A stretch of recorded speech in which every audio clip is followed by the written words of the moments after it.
I imagine it was very difficult to pick who he brought here. This feels like a team with about 20 captains.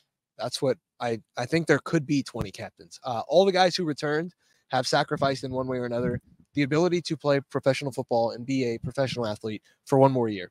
You've got Caleb Downs, who I would even argue just joined the program and already showed the leadership needed to be in that leadership role. You've got a guy who people forget about, like a Cody Simon, who maybe would have been drafted, a borderline draft pick, Right. but he's a senior leader now, a potential captain. Like, that's an option. And so, like, I don't feel as bad for Ryan Day as I feel bad for the players who have to vote on these things, because now they've got to make a decision. Ryan Day's only named 3 captains the last couple of years. Urban used to name 7 or 8 a year.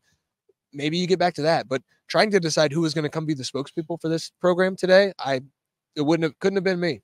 Yeah, Jack Sawyer, Emeka Buka, Denzel Burke, they're the ones who came. And they seem pretty loose. They seem, and like you said, they're facing this head on. They understand that these are the expectations, and that's what they came back for. And I think you can't really look at that any other way, because I covered a team. You mentioned Urban Meyer. I covered a team at Florida in 2009 where they were coming off a national title. They were supposed to win another national title, but they didn't treat it like that. They didn't treat it like, oh, we're supposed to win the national. It was everything is just a slog. Like, we can't admit that we're here to win the national title. We can't admit that one loss is the end of the world. And it just fell apart on them when they lost to Alabama in the SEC championship. Now, a different era, because that team probably would have played a 12-team playoff and won it. I don't know if they would have won it. They might have lost to Alabama again. Yeah, maybe. But this is a situation where this team will get more mulligans potentially than any national title favorite going into the season has ever gotten a chance to get. Yeah, well, credit to Heather Dinich for ESPN for asking about the mulligan thing. Ohio State doesn't want the mulligan. Listen, they are as prideful as anybody. They don't want the mulligan. And so, like, yeah, you get the mulligan. If you lose at Oregon, you're still going to make the college football playoff. If you lose to the Big Ten champion in the Big Ten championship game here in Lucas Oil Stadium, even if you lose to Michigan, and I can't really say that, but if you lose to Michigan, you get the mulligan. Well, guess what? Tough. This team doesn't want it. They just want to win every game. And, like, that's the thing is, like, I think there are programs around the country who probably look at that and say, like, okay, there's a grace period here. Right. Ohio State knows that, but doesn't want to admit that because they don't want to take the foot off the gas. Well, I feel like they lived without it for so long. Oh, yeah. Like, it's unacceptable to lose at Ohio State. It's just like Alabama. It's unacceptable to lose there, even if you have a mulligan. And it's like every year, who's the bubble team? It's Ohio State. Right. Every single year, the 14 playoff, Ohio State has been a factor. Basically, like on the either they're in or they're on the bubble, or Alabama was in or on the bubble. Yes, absolutely. And so Ohio State fans know about the mulligan. Like, if they had the mulligan, they'd be in it every year. So why not just not use that mulligan? Michigan didn't need it last year. Why does Ohio State need it this year? And I think that's the mindset here. Well, and Ryan Day also got asked about the conference championship game, which was crazy. Like, it was like he was watching my mailbag segment yesterday, because we talked about this. We talked about, somebody asked, does Ohio State have to beat Michigan and win the Big Ten? And I'm like, I think they have to beat Michigan. I don't think they have to win the Big Ten, especially if you've beaten Michigan, because it probably means you're in the playoff and you can go try to win the national title then, which beat Michigan, win national title, feel like the two things you absolutely would want to get out of the season. But Ryan Day got asked about the Big Ten championship and if conference championships in this era are going to be as valuable. Had an interesting answer. But I think it's a great question and a great point. I just think that we all know how important it is to win the conference, and I think what that's meant to college football, in the tradition of college football, and playing in this stadium and the electricity of that weekend, and what it means to win the conference, especially having 18 teams now. It just means so much, and to take that away would be a challenge. Now, when you look at it practically, from a wider lens of the playoffs and everything, I can see the argument on both sides. But until then, I'd like to play for the Big Ten championship and win the Big Ten championship. It's just that experience you can't replicate, and it's one of those things that you don't forget, and it's an experience that I think our guys deserve to play. He came very close to saying it just means more. He did. It's very close. That would have been the ultimate feather in the cap for half the country, almost half the college football landscape. I do. Yeah. I think in Birmingham, there would have been a little victory lap around the office. Like, see, we got him. He did it. We made him do it. Yeah, but I always think of the Big Ten as a little different. They're wired a little differently. And like you win the SEC championship, you're the king of the 3-letter chant. If you win the Big Ten, like it really does like mean something. Well, it used to win the Big Ten. It used to mean like when there was one bowl game, go to the Rose Bowl. You went to the Rose Bowl and nobody else went anywhere. And even with the changing landscape of college football, I think the Big Ten has done a good job of keeping the Big Ten championship meaning something. Like Ohio State, let's take for example, in 2012, Ohio State was banned from the postseason. Correct. Wisconsin was 8-4, right, and then won the Big Ten, and that what a championship game that was. And that was very important to us because you won the Big Ten. Yeah. Penn State didn't make the college football playoff, but the night before they won the Big Ten, even though Ohio State only had one loss. Like the Big Ten has done a good job of making sure that it still means something. And Ryan Day's answer is as genuine as possible. He wants to win the Big Ten. He wants, even if he beats Michigan and wins a national title, I think the Big Ten championship trophy will also be at that parade. He will celebrate it 100%. Just as heavily. Well, and the thing is, if you talk to any of the players who are here, it doesn't matter what team they play for. You say, we're going to clear these tables. We're going to put football down on this field, and you can play right now. They would all care about whether they won or not. Yeah. That's the thing. I don't know that all the fans understand when we talk about this, because you get caught up in the logistics of, well, if you're the number 5 seed, it might be better than being the number 2 seed. But they want to play to win. Like Herm Edwards, you play to win the games. Yeah. Like they care deeply when they go on the field about whether they won or lost. Absolutely. Absolutely. And I think that Ohio State has done a very good job this offseason of making sure, and Ryan Day talked about it a little bit today, you have to win the game.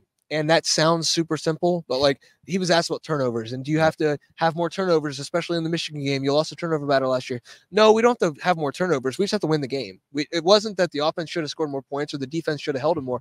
We just have to win the game. And it comes down to, did you win or did you lose? And it also works in the Big Ten. Like, did you win the Big Ten? No. Well, you can probably still win the national championship, but that year you didn't win the Big Ten. And next year when they hang those banners behind us, it won't say Ohio State. And that's very important to this program. Yeah. And this, different program, different place now, because you got all these guys back, but also different coaching staff a little bit. Yeah. Chip Kelly, like that's the craziest thing. Like I want to go back a year and tap somebody on the shoulder and say, okay, let me spin this out for you. Because I remember we were here. It was the second day of Big Ten Media Days last year that Colorado announced they were going to the Big 12. Yes. And you're like, okay, the Pac-12. My interview with you got bumped for that. Correct. Yeah. Correct. And you thought, okay, something might be up. Like this might be it for the Pac-12. But if I had gone to you a year and 2 days ago and said, we know UCLA is going to the Big Ten, but Chip Kelly won't be coaching UCLA. He will be the offensive coordinator at Ohio State without getting fired. What would you have said? Yeah, it's crazy. I will admit, we walked in to the first practice that we had open after they hired Chip Kelly and he made his way from Westwood. I looked out on the field and I almost fainted. I could not believe that I was seeing Chip Kelly with a block O and he wasn't leading the team huddle because he wasn't even the head coach. Because like if you told me Urban coached a couple years at Ohio State and then left after the national title, they hired like hot, very hot guy from New Hampshire. Yeah. Chip Kelly to like come in. It would not have been Ryan Day that you would have thought of. Post Oregon, the Chip Kelly that we all knew and loved then as the head coach. I'd be like, okay, that makes sense. Yeah. But if you tell me like, no, he's just the offensive coordinator. And by the way, his college quarterback is going to be his boss now. Like, I don't know, man. Like it's just another wrinkle to this offseason. It was interesting hearing him talk about the division of labor because that's something that a lot of people have asked. And like a lot of the reason for this is to give Ryan Day a chance to be more global as the head coach, take a bigger picture, more holistic approach, deal with the roster, which is something that all these coaches are saying, I need more time to manage the roster. Do you think that is working out the way he liked? Yes. Yeah. I've seen a little bit of a different Ryan Day. In the spring, he was able to delegate and then walk around. He's doing running back drills. When Tony Alford left for Michigan, he was the running backs coach. Yeah. Until they got Carlos Loughlin, and then you saw him do some defensive back drills. He's doing the turnover drills instead of just working with quarterbacks. Well, Chip Kelly's the quarterbacks coach now. He doesn't trust anybody. He might not even trust his family more than he trusts Chip Kelly. Yeah. So he handed his baby, the quarterback position, over to Chip Kelly, and he's delegated. Well, this summer, you've seen him, make those appearances he's had to make. I saw him get on the whiteboard and talk offense at a coach's clinic. I haven't seen that from him a little. I think he's opening himself up a little more. I don't know if he's got more time because that CEO role doesn't give you much more time. Yeah, I was going to say that they will find a way to fill it. But he's got a lot of NIL meetings. He's got a lot of booster meetings. He's got a lot of football meetings that he's sitting in on. I think he's just a more well-rounded head coach. And this offseason's, I think, done wonders for the way that he is able to delegate and then also, have eyes on the entire program. I wonder now, because the original plan was Bill O'Brien. Yeah. And then Bill O'Brien gets the Boston College job, obviously. But, would he have been as relaxed? No. Handing it over? Because Bill O'Brien, you kind of trust with quarterbacks, right? Yeah. Bryce Young. Yeah, in a way. Got Matt McGloin to the NFL. Yeah, I mean, hats off to him for that. But I don't think so. I really don't. And I didn't mean to interrupt you there. No, I understand. Like, it is very, very quickly like a no, because I saw Ryan Day last year contemplate it for an entire offseason. Am I going to give it up? Am I going to give it up? Is Brian Hartline ready for this? And this is not a knock on Brian Hartline at all. Ryan Day talked about today, though, it is hard to give that up. You make a play, and then you practice a play, and then you put it in, and you have to call it at the perfect time. And when you call it at the perfect time and you score a touchdown, it's like the most exhilarating thing ever. And he loves that feeling. And giving that up last year was just a bridge too far for him. Yeah. And now he got to hire Chip Kelly, his mentor, to take that over. Like, hey, I trust you, Chip. Here's my play sheet. Bill O'Brien, good offensive play caller, very experienced coach. He's coached with some of the best coaches ever. That trust level still wasn't going to be there. Yeah. And so I don't see a way that he would have given it up as easily. He still would have had, I think, at least a thumbprint on that play sheet. Whereas I think he's fully given it up now and saying, Chip, this is yours. Yeah. And I think that should help him. It's interesting because we go back and forth on this, and it's different for different people. Yeah. I talk about it with Hugh Freeze at Auburn. Like, Hugh Freeze should have never given up calling plays last year. They'll be better because he's calling plays. But Ryan Day, you're giving up calling plays so Chip Kelly can call plays in the offense you created that you learned from Chip Kelly. Yes. And, I think about it, Jim Harbaugh had to give up a lot of offensive control to start beating Ohio State. Yeah. And eventually, as a head coach, you have to evolve. And Ryan Day has evolved on so many levels. He's evolved on NIL. He's evolved on the way that he recruits. He's evolved on staff structure and getting rid of a special teams coordinator and delegating those things. Well, he's evolving a little bit further into that CEO role. And I think that's important for him. And you saw what it did for Jim Harbaugh. And I'm not saying that it's, apples to apples, but I do think that there's a little bit of a parallel there where, hey, once Jim Harbaugh gave up those play calling duties, you really saw him be able to be a head coach. And I think Ryan Day is going to be a head coach this year. Sometimes the head coach doesn't even need to be there. Sorry. Well, Too soon? Too soon. Hey, they've got a decent offensive coordinator they can fall back on. That's true. Can you imagine? Oh, God. So stop. There's a Connor Stallions documentary coming out. We don't need it. We don't need any more excitement than that. That's enough for now.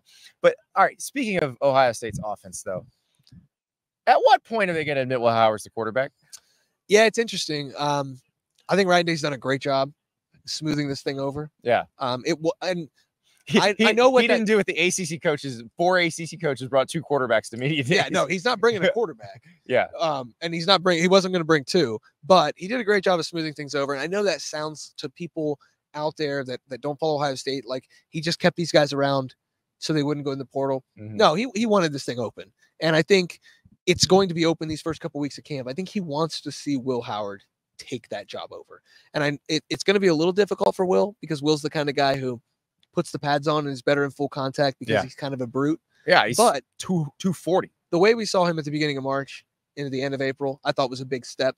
I think you're going to see another good step for him. The way that people talk about him, sources, through the building, talk about his leadership, the way he is in the weight room, I think that's going to shine the next first couple weeks of camp. And I think by the second or maybe midway through the third week of camp, you'll see that Band-Aid get ripped off. And I think you'll see Will Howard as a starter. Yeah. And Devin Brown, I feel bad for because he got hurt early in the bowl game. I feel like we didn't get a chance to see what he really can do, but they have gotten a chance to see what he can do in practice. And if Will Howard beats him out, he beats him out. Yeah. And, he's a good player. You can't fault him for that. There's a reason that Charles Power, those guys named him the #1 overall player in the 2022 class, but the experience of Will Howard, the way that he can extend plays, that Texas game, the Will Howard Texas, I love watching that. Just like top level competition, a great defense, a great pass rush, and he was just a gamer. Yeah. And like you need somebody who I think is a gamer in this offense, because you don't need him to be spectacular down to down.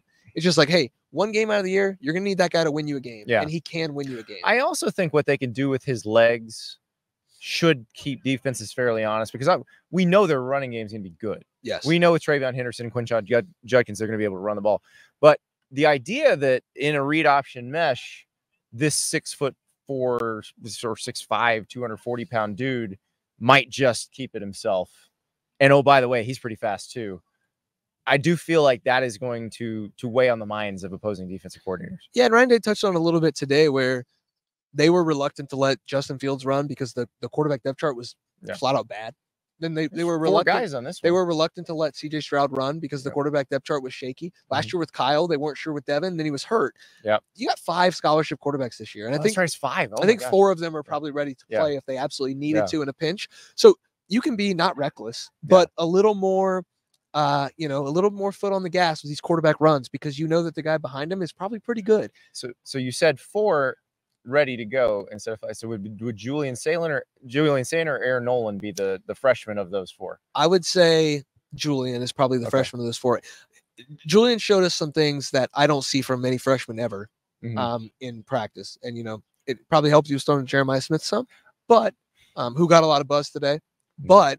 I do think that Julian showed enough where, like, if it was a break glass in case of emergency, he could go in there against, a Purdue or an Indiana. I don't know if he could go in there against an Oregon and win, but against those programs, I think he could probably go in there and be okay. You mentioned Jeremiah Smith. That's a name that came up quite a bit with the veteran guys from Ohio State. How excited are they to unleash him on the world? I don't know. Is this a program where I can repeat Jack Sawyer's words? Yeah. Okay. Jack Sawyer said, I needed to see him in practice, and he was a 5-star just like I was. But I needed to see him, and if he didn't play, that's okay. I never thought about, like, if you've been a 5-star yourself, you're like, I don't. And then he said, I saw him in the first practice, and I said, holy shit, this guy's good. Yeah. And when somebody who's been a 5-star says that about a freshman, like, that's saying something. And Denzel Burke, Denzel Burke is a guy who in March said, I still need to see something from Will Howard. Like, it just brutally honest. I mean, like, the most honest guy on the team. He said today, the world needs more honesty, and I'm going to be the guy to do it. So, that's how honest he is. He said, who's your favorite receiver to go against in practice? He said, JJ. Already. Why? Because he's that guy. And, like, that's the senior corner who's supposed to be a Thorpe finalist, who's going to probably challenge Will Johnson for first team All Big Ten. Yeah. He wants to go against the true freshman wide receiver because the true freshman wide receiver makes him that much better. And Emeka Ibuka is still on the team. Carnell Tate's still on the team. These are guys that are accomplished college receivers. Yes. And that's who he wants. Yeah. Because he wants to go against the best. That's scary. Ryan Day also, I have not seen Ryan Day act like this. I asked him personally, I said, what do you think about JJ? And he said, I'm going to keep my mouth shut. I don't want to comment on it. He was just smiling because, like, he doesn't want to set the expectations too high. Yeah. But he also knows. He knows what the deal is. He knows who the guy is. Well, going back to, like, old Urban Meyer stories, that's what he was like with Percy Harvin. Like, you knew from practice number 1, from, like, the second he touched a football, he was better than everybody else on the field. Yeah. Even as a true freshman. And Urban, like, could not contain his glee. Like, I get this guy. He just couldn't. Yeah. Like, and I think that's based on what I've heard about JJ Smith.